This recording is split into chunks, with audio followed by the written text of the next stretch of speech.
Hi guys, if you want to add a beneficiary to your Wells Fargo account so that your money transfers smoothly, this guide is going to help you with that. So you are going to learn how you can add a POD beneficiary online or at a branch. So first of all, you need to come here on wellsfargo.com. Now when you are here, simply click on the option of sign on the top. Afterwards, you just have to simply provide your username and your password, and then you just have to log in into your account. Now, on a Wells Fargo account, a payable on demand or POD beneficiary is the person who is going to receive your funds after your death. It does not affect your access or control while you are alive. So when you log in into your account, you just have to simply look for the option that is called beneficiaries. If available, simply enter the beneficiary's full name, their date of birth, your relationship with them, and then simply confirm it.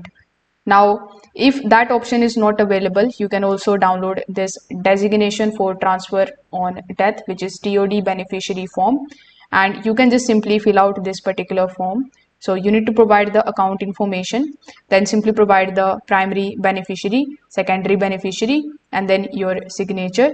So you need to simply fill out this form. The third option that you have is you can visit the Wells Fargo branch with a valid ID. You can request to add a POD beneficiary to your account, and then you can provide the beneficiary's detail and the representative will update it for you. So that's how you can basically do it. Thank you.